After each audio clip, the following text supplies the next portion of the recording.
네, 시립여격은 피해를 견디다 못해 결국 소속 경찰서는 물론이고 경찰청 본청에까지 신고를 했습니다.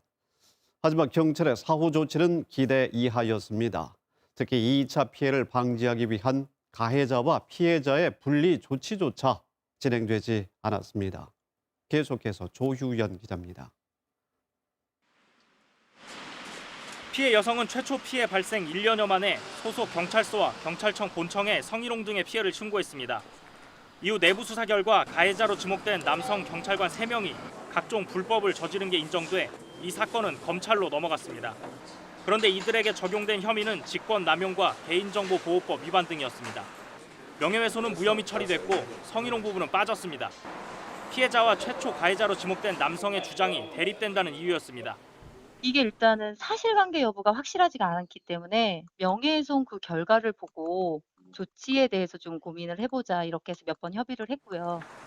이러다 보니 가해자로 지목된 경찰관들과 피해자의 분리 조치는 이뤄지지 않았습니다. 장소는 똑같고 행동은 똑같은데 눈에 계속 보이고 교육하면 계속 같이 교육받고 하는데 역으로 그 사람들한테 다 앉혀놓고 물어보고 싶어요.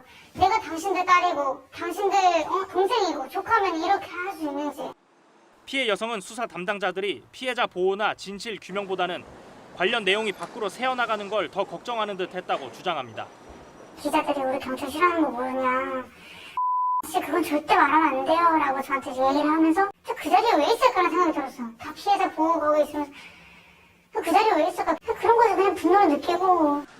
전문가들은 수사 과정에서부터 피해자의 요구가 적극적으로 반영됐어야 한다고 지적합니다. 실제로 경찰청의 성희롱, 성폭력 예방 처리 규칙에도 피해자의 의사를 고려해 근무 장소 변경 등 적절한 조치를 해야 한다라고 나와 있습니다. 피해자와 가해자의 공간적인 분리는 굉장히 중요한 우리 법의 원칙 사항이라고 할 수 있겠습니다. 과연 이 사건에서 그런 내용이 있었는지는 좀 살펴봐야 할 부분이 아닐까. 현재 가해자로 지목된 이들은 여전히 같은 경찰서에 남아 있습니다.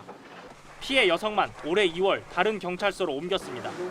KBS 뉴스 조희연입니다.